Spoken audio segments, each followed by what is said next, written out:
Hey, VA fam. I could not be more excited to introduce you to my guest in the studio this week, looking a vision in red. I don't know if y'all were like me growing up, but becoming a magazine editor, was that just every millennial teenage girl's like fantasy? We all wanted to be a Tusa Rubenstein from 17 and that was like it. That was the only sort of like famous editor I knew growing up, but I in high school, that was my dream. I wanted to become a magazine editor. I was going to have my own magazine for girls like me.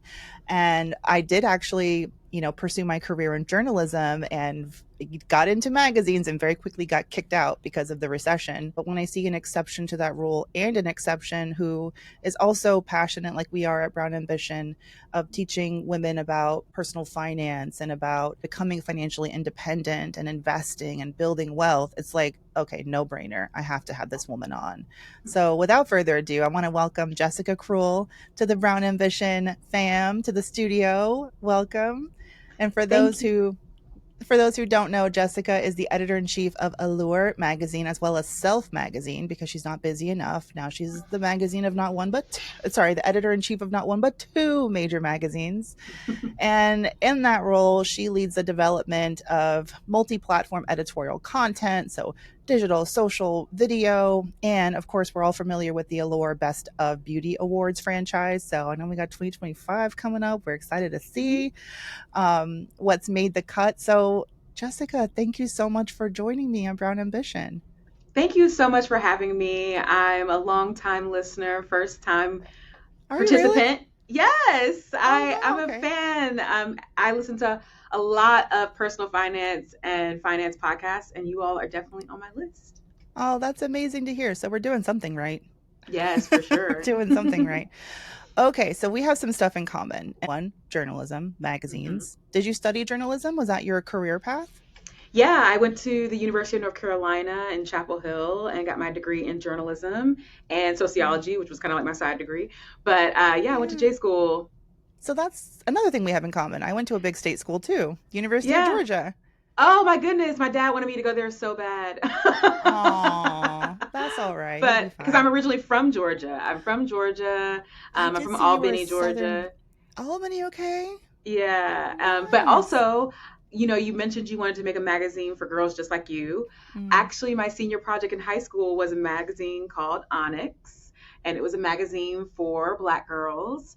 Oh, And yeah, I still have it to this day, which is like a hilarious. physical magazine that you printed and Yeah, it that's was a physical magazine, amazing. and I was on both covers. It was a Of flip course cover, you and were. of course, I'm a star. It's Oprah and Jessica. Put me on every color cover. Yeah, Oh man, yes, I too. And you know what I realized, Jessica, in this moment, this is really it's kind of hitting me with a wave right now, is I still did do that. It's just a podcast, not a yeah, magazine. exactly. Which is You which know? is something I always tell people I mentor is that sometimes the job that you're meant for or the job that you want doesn't exist yet. Mm-hmm. When you were at UGA, when I was at UNC, podcasting wasn't what it is today. It was still very much so radio and like NPR. Mm-hmm. And so this is a medium that has really grown in the years that we have grown ourselves. And Mm. so you never know what career is waiting for you and how your dream and skill set is going to be used in new and exciting Mm. ways. Yeah, if I could go back, I'd probably tell baby Mandy or anyone else like in college or dreaming up your career, it's just like to be open to the ride. Like Mm-hmm. if the skills remain the same, I was so my like my identity was so wrapped up in being a writer and an Mm-hmm. editor and being in the publishing world. And I did end up there. I when I told you I got hired at a magazine, Reader's Digest, was my first job in New York. That's what got Yeah. me. That was my ticket out of Georgia, me and my Mm-hmm. little suitcase. And when I moved up here, this was the winter of 2010. So 15, oh my God, 15 years ago. Jesus. Mm-hmm. Anyway, moving along. And 3 months in, I was let go. But that was such a gift because I pivoted into um, legal and then eventually business and then financial content. And this whole, just like this epiphany that I had about my finances and wealth building and this education. So I love that you said that. And it's like you're still being true to yourself from when you were younger, but just being open to that the picture may just look different Yep. over time. Yeah. Yeah.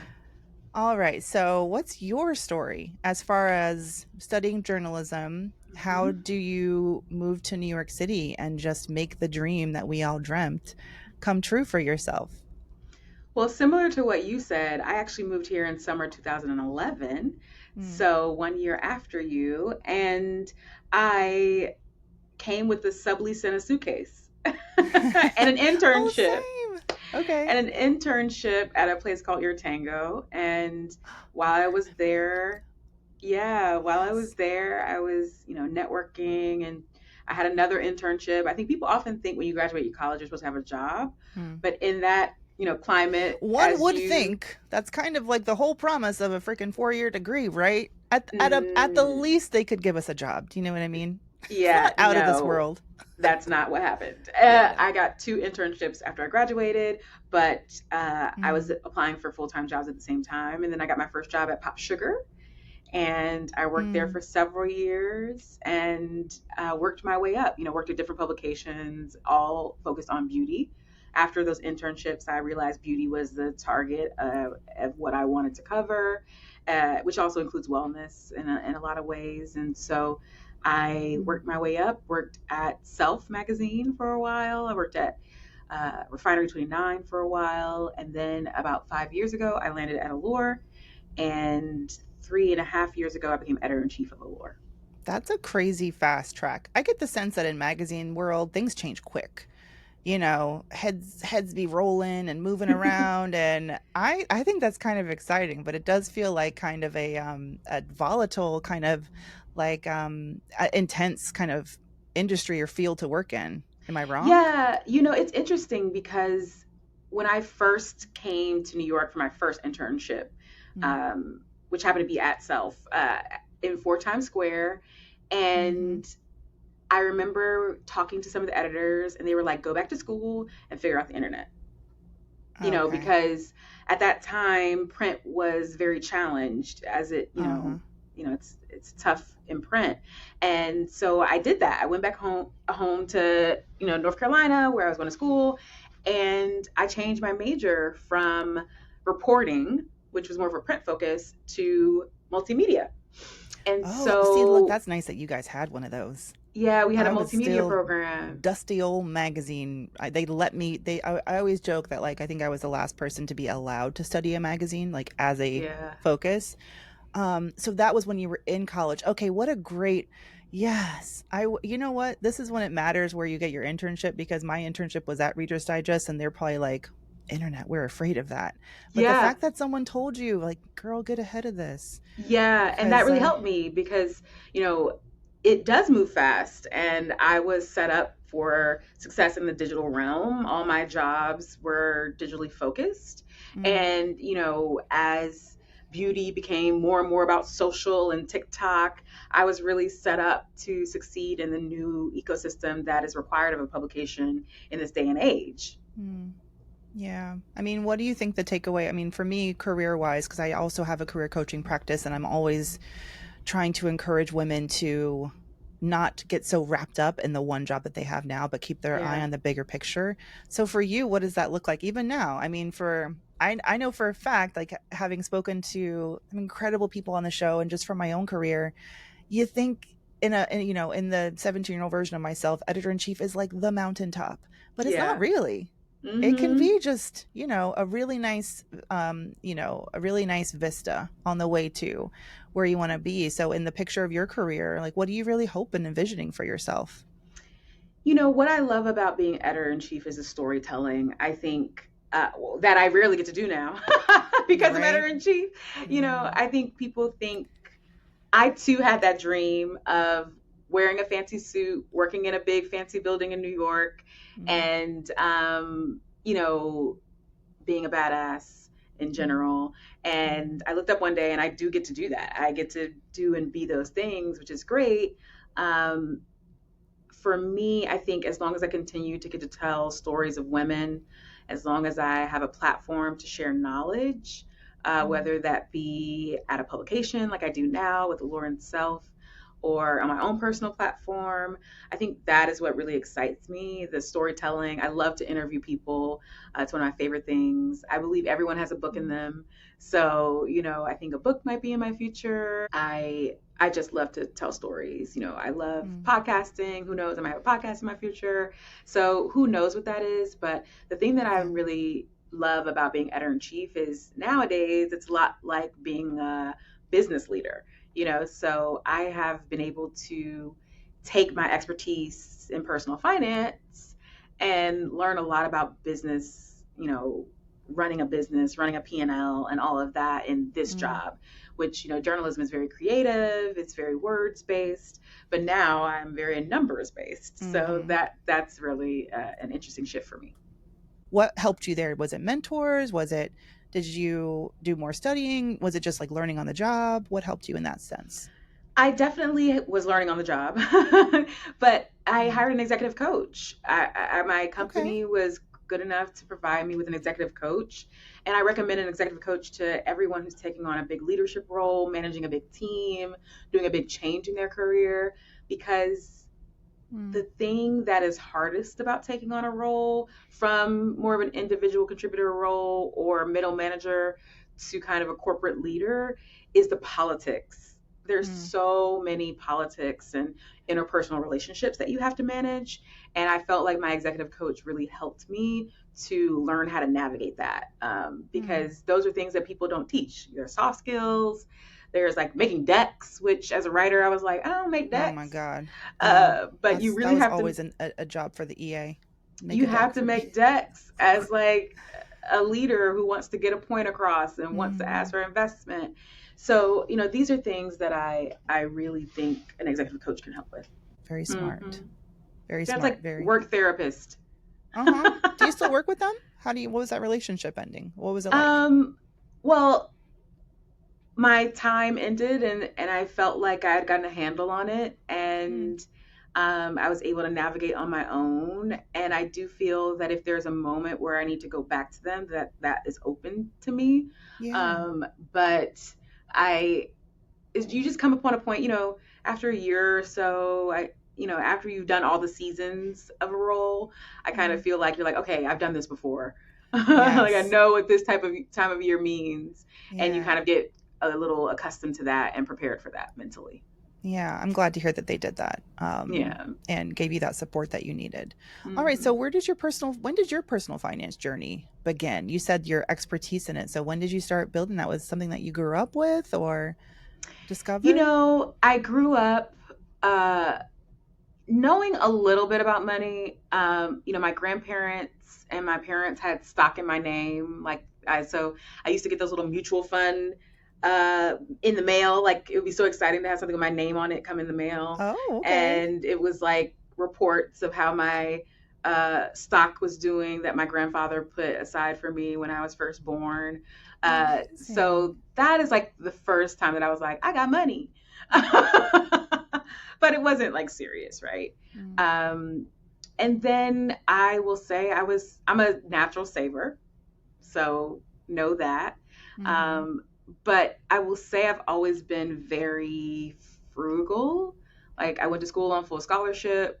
I still had a job because I was like, I would, I'm scared of being broke. I will say, Mm, like being broke is my biggest fear.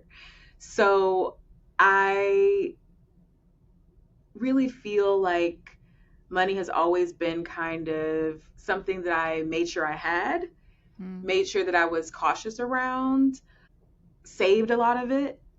But I feel like I really started to plan around money when I turned 30. okay. And it was after a breakup. I was with someone and we were living together. He bought an investment property. And I watched the whole process of him getting an investment property. And then we broke up and we split up and had to move apart. And I started to think about buying a house of my own. I was like, well, I see what he was talking about. If he can do it, I can do it. Mhm. So I ended up starting to look for my first house, which then led me to the financial independence retire early community. Ooh, she a fire girly. Yes. And then I got Okay. serious. And then I was like, all right, boom. What's the situation? What's my percentages? How much am I maxing out my 401k? Am I maxing out my Roth? Like I Yeah. really got serious about, and also like saving for a house, buying a house is an expensive purchase. What So year is this that, around? so that was 2019 when I bought my first house. 2019. Ooh, good timing. Yeah, it was great timing. I bought my I bought first mine house in in, 2018. yeah, good timing too. So Wasn't it's my like, idea. I hated every minute of it. My husband made me do it. oh, really? But Really? now he's gloating. But yeah, yeah, yeah. Yeah. It's So, stressful, but I wasn't thinking of it as an income property. So when you bought your mm, first property, was it meant to be an income property? it was meant to be an income Okay. property. Where'd you buy it? Yeah, I bought in Newark, New Jersey, Oh, and dang. I was Shout house out to hacking. Tiffany. Brick City. Yes, Rick City. So, and I was house hacking. So I lived in the bottom, and I had two tenants at the top, in the top of a duplex. Okay. So it paid for itself, and uh, and once all the renovations were done, which was very, very interesting Hmm. experience as a single woman doing renovations on a house and dealing with contractors and all of that, now I make money off of it, which is great. Oh, nice. So eventually you were able to move out of that duplex. No, so I actually still live there. Oh, you So do? Okay. it's a duplex, but it has like the it's like I have roommates basically, right? So Hmm. it's two apartments, but one of those apartments is double level. And I live Hmm. on the lower level and the tenants live on the top level. So it ends up being almost like three separate apartments, but it's Yeah. technically a duplex. So I technically have roommates, but I have my own entrance and all of that. And so I live there rent free, mortgage free. And then I bought my second property in 2023, which is an official three family. And so I have three tenants in there. I mean, Newark has been around forever and it's historic and amazing. But Yeah. as an investment it's not very many places where women like us, especially a single woman, can afford. Like houses are expensive, Yeah, right? it's very expensive. And I think for me, I lived in Newark. My ex had bought his house in Newark, so I was familiar with the Okay. Newark market. But also, I work in the city, so I needed some place where I could easily, via transit, get to Hmm. work. And my commute is 45 minutes door to door, and I take the train basically all the way. So that was really important for my first property. By the time I got my second property, I had a car and everything. So Hmm. it's actually only 5 minutes from my first property. So they're very close together. And also safety. I'm a single woman by myself. So I needed to live in a neighborhood that I felt safe by myself. But also, as you said, the growth opportunity. My first property was a 5 minute walk from a hospital, 3 minute walk from a school. Right, I can see the highway from my window. Like it was in an opportune place. It's a 20-minute walk to downtown Newark. So it was just a good location. Mm, be Attracting hard. renters can be hard, but I didn't have any issues with that. It was more Mm. about my property value going up. Oh, okay. Well, So, yeah, that too, of course. Yeah. my property value, being next to a train, being next to a school, being next to a hospital, being next to the highway, like Mm. all those things increase my property value. This is like they. I think I luckily found a real estate agent who was a Black single woman who owned properties in New Jersey for decades. So Oh, she wow. was Okay. all for it. Yeah. And, it's still kind of my mentor to this day when it comes to real estate investment. Real estate is always a good investment. I think the hard part was not knowing. Look, I Mm. am, I don't like the outside. I don't, I don't do hard labor. Okay. She is Southern So Belle. I am. I'm like, I don't. Mm-mm. So I think the hardest part was really, like you said, not knowing where to start. Like, oh, I need a new fridge. Where do I even start? Oh, I Mm. need new floors done. Where do I even start? Like, oh, my HVAC units got stolen in my backyard. What do I do? I do feel bad for you, but that was a funny video on It your was reel. hilarious. And I've got more stories to tell. HVAC Let me jail. HVAC jail. Well, let me tell you, I've had squatters, I've had evictions, I've had I thought you things said you felt stolen. safe there. What's going Well, that on? squatters at other property. It was a lot. Okay, It's a okay. lot, but Mm-hmm. I think. But I always say if I had known everything that was going to happen, I would have never bought. Mm. That's how and I feel about children. and I'm just glad that I didn't know. I'm glad that I was naive enough. But I will say, when I made the offer on the house, Like a week later, I called my real estate agent. I was like, I don't want it anymore. I changed my mind. I was like, please, I don't want this house no more. Please, it's too much money. I can't do it. I don't know what I was thinking. And she was like, you buying this damn house. Get off my phone. And I was like, okay. What do you think that was? Was that the saver in you? Like you've been squirreling away all this money and then to like spend it? Was that hard for you or just the nerves in It was the general? nerves. It was the nerves of like, I'm doing this by myself. I don't know what I'm doing. I'm a journalist, not a business person. There was a lot of work that needed to be done on the house. I was like, I don't know what I'm signing up for. It was Mm. just fear. And even with this new house, I had the same thing where I called her and I was like, yeah, how can we back out of this? And she was like, nope, nope, nope, nope. That's not how it works. So I just get the kind of cold feet whenever I make a big purchase like that. And it has been hard. No lie. It's been so hard. I've learned so many lessons. It's hard to do it by yourself just because like I have another full-time job. So Mm. that takes a lot of my time. And so if my tenant were to call me today and be like, my toilet's broken, I'm doing all that. So I have to work on that. 5 years later, luckily I have a great team of people who help me. Who's supporting Yes. you? What's on that? I What's on the team? If you could go back and or tell someone who's maybe thinking about as a single yeah. woman purchasing, who's got to be on that team? Okay, so the team that you need is you do need a great real estate agent. And if you decide to go with an investment, you need someone who's done investments. Don't get someone who's just a regular real estate agent because you look at an investment property completely different than you look at a regular property. Mm. I'm not looking at like, ooh, you know, it's got marble countertops. No, no, no, no, no. Mm. Like tenants can ruin that. I need countertops that are going to last for decades, Mm. not white. Yeah, so you definitely need a great real estate agent that knows investment properties and knows what to look for in an investment property. And also, my agent has been kind of a resource as I've tried to build my other parts of my team. I call her when I'm like, Mm. I need someone to do this exact thing. Right. She knows exactly who to call and has a team of her own. You definitely need a general contractor type person, someone who is connected to other people, Mm. someone who knows a welder who can do gates, someone who knows a plumber. You definitely need a plumber. Plumber of your own is very important. Mm. HVAC person of your own is very important. Security system guy, that's the Mm. first thing. Day you move in, get security system installed.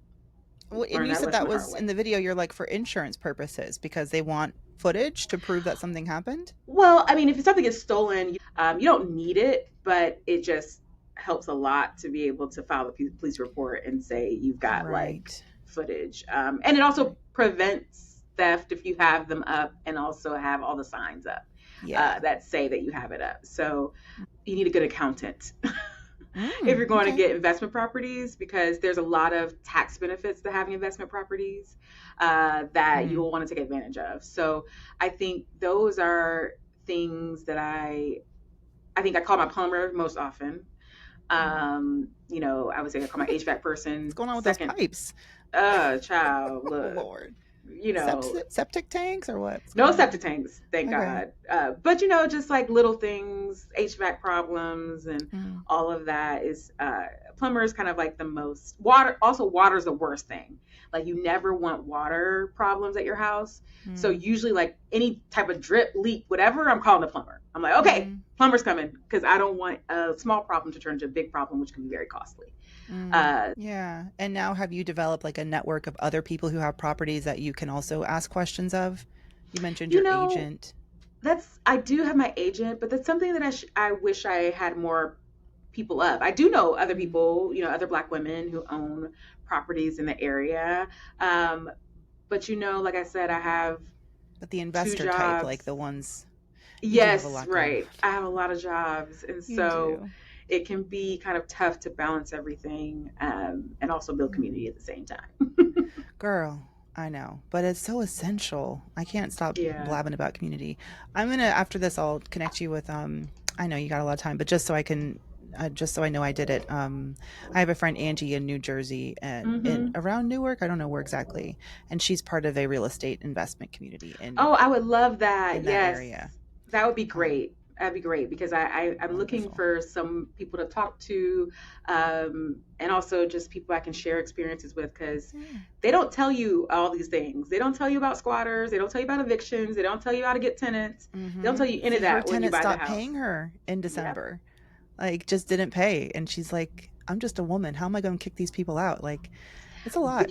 Look, I did that last year. She can call me. I know exactly what she needs to do. There we go. There we go. Because you know what? You have space for the community that you need, right? Like Yes. the people that you like. So for me, it's like with my children, like someone who I know can pick up my son if I'm like running late or whatever. Hmm. Then that becomes like, oh, that's the community I need. It's like your Yeah. support and people who Yeah. don't want anything from you other than to be there when you need them. You know what I mean? Hmm. Mm, love that. Okay. Alrighty, so you're on your fire journey. You're also really passionate. I know you've mentioned this, being a single woman on this journey for yourself, and Hmm. that you feel often in, there's so many ways that traditional personal finance platforms and spaces leave us out, but especially with single women. So, can you tell me about your point of view there? I really didn't think much about it until I bought the houses, until I was Mm, trying to like navigate this world of contractors and professionals, which is a lot of men. And they see me by myself and they just automatically like try to raise the price. They mm, treat me a little differently. And so I really sometimes, and I've also been in situations with tenants where I've been like, oh, like she said, I'm a single woman. Like, what do I do? You call the mhm. police. That's what you do. And you call the police and have them escort you, which is also what I've done, Mhm, but it can be very tough. And also, let's be honest, as women, we don't make as much as men. So therefore, we have less income to do these kind of big swings. And mm. so I've been very fortunate that I've been smart about investing, which has helped me have some wiggle room. I've had a great career, which has also helped me Got kind that of, insurance. yes, I've Because got you're right. My insurance. husband carries the insurance for me, and if I didn't have him, I would be in a much more vulnerable space, and that is such a Yes. huge privilege I Well, have.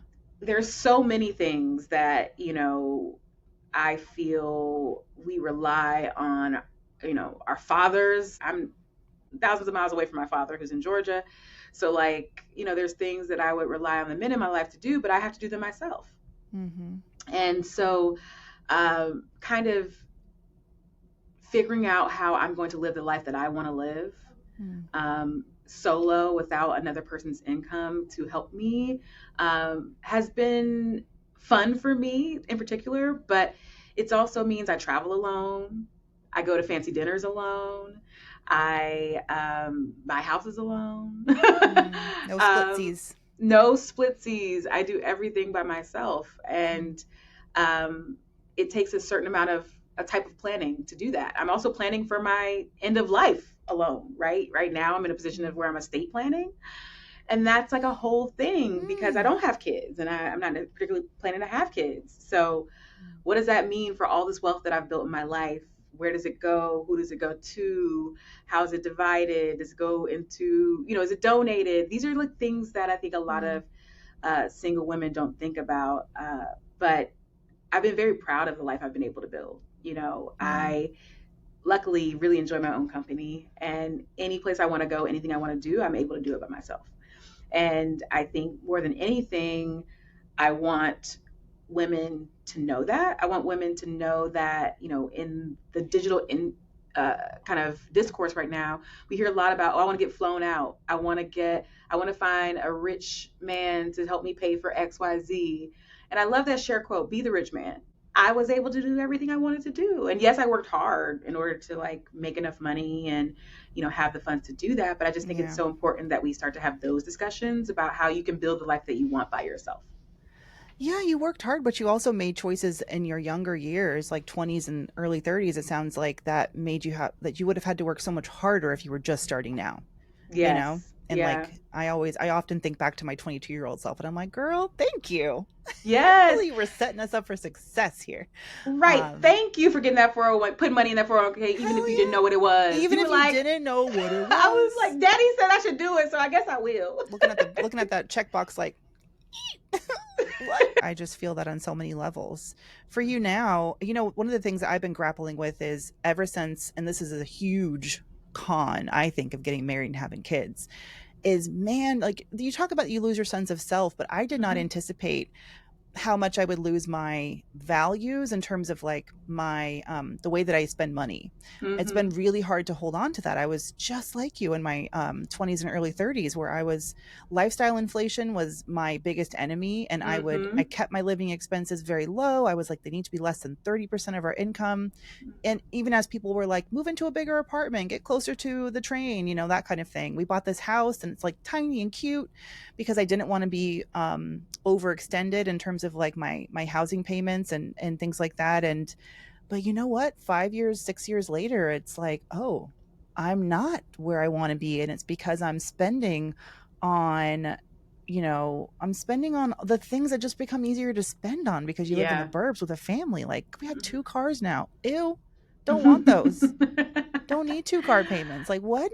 Yeah. Yeah, and it's just I'm glad that I'm having this sort of epiphany now, but for you, I'm wondering, I'm thinking about you in that duplex in Mm-hmm. Newark, and also my vision of what a magazine editor in chief in New York City should Yes. be living in. Don't you have Carrie Yes. Bradshaw's apartment? Like, do other people put that expectation on you? Like, why don't you live in Chelsea, You Upper West know, Side? I always say I'm probably the only editor in chief who lives in a basement. Yeah.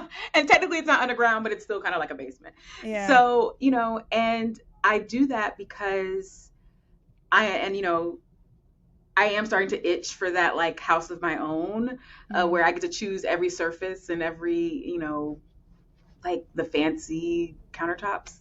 But mm, I do think that I have a greater vision and purpose for my life. mhm. And, we all know what retirement looks like for most people in America. And it is not funded by the government. Spoiler alert, you Nope. know? So I think when I go home every night, I have enough room for me. And Yeah. living in that place where I don't pay rent means that, if something terrible happens and I get laid off one day, similar to your story, I'm financially prepared for that. Financial You resilience, know, baby. if I'm ready to, Yes. something happens to me and I hurt myself, I'm financially prepared for that. I can, and when I retire, I'm going to have money to maintain the lifestyle that I currently have. And Mhm. so I think those are all things that are more important to me than living in a fancy house in Chelsea. I drive a Kia, so it's not Mhm. like I have a Mercedes Benz or a Lexus. Nope, I drive a Kia Soul that did get stolen. Wait, and you got it back? And I got it Oh, back. little baby Kia. But I sure do put the lock on her every night. Oh, see Um, now, but look at this. You guys, are you listening? Because look at Jessica in her basement apartment and her like her jail her jailbird HVAC system, and you're so happy and like you're really like you're in tune with your future self. And me, I'm like, I'm not, I want to be there again. yeah, yeah. I'm really grateful to be talking to you now, and also talking to a guest I had, Yanelli, who literally was like, who is that Mandy? I don't know her. Like, where is the Oh, old? And I don't either, and I'm excited to get back to. yeah. I had lost that ability to kind of see into the future of what my actual goal is. I think that is so important because, for me, I think I'm so frugal and I'm such a saver that, like, you don't even want to know how much money I live on. It's like I I do, live because I want to on be you. I want to the be you when I grow smallest up. amount of my salary. And, like the way that I do my money is that everybody else gets paid before me. So Mm, my investments get paid before me, my savings get paid before me, and I get like the sliver that's left over. I recently had to push myself to spend more, right? mm, And I did it because it was playing with my mental health. mm, I have a busy job, and I would come home to a house that was dirty, okay? Clothes everywhere, dirty dishes everywhere. And I would say to myself, this weekend, I'm going to clean up. I'm not going to go anywhere. I'm not going to make any plans because I'm going to clean up this weekend. mm. And then I would be so tired that I would lay there in the bed, move the clean clothes over, sleep on the other half of the full size bed, and then I feel guilty. Mm, And then the next week, I would come home at 8 p.m. and my kitchen's too dirty to cook. I had ordered bad food, and I'd mhm, feel just bad, right? mhm. Until eventually, my therapist and my dad and my mom, everybody was like, "You need a house cleaner." you need to pay for someone to come and clean your house. Yes. Thank you. And I had to get over that Southern girl guilt of, I know how to clean a house now, honey. Mm-hmm. You know, my mama taught me how to clean a house. I don't need to pay someone to clean a house because I know how to do it, right? Mm-hmm. But now, Miss Aileen, who's the person who comes and cleans my house, she comes every week. I And love you know, that I have a thing. 1 bedroom. It's not big, Yeah. but it Yeah. has made my life so much better. And I'm so happy for something you. I think about, you know, in that in between of lifestyle creep, which, you know, anyone who's into finance is really trying to avoid, it's that place of, but what is worth my money that's going to help me overall be more Mm-hmm. efficient and more, you know, live happily. You know, Yeah. I go to a gym, I pay for that. I have a nutritionist, I pay for that. You know, sometimes I'll do meal plans. These things are expensive, Mm-hmm. but they allow me to show up to both of my jobs, both landlord and editor in chief, sane Mm-hmm. and healthy. And so those are the things that I had to learn how to spend money on. You know, now I'm getting massages once, you know, twice a month. And that's like Yeah.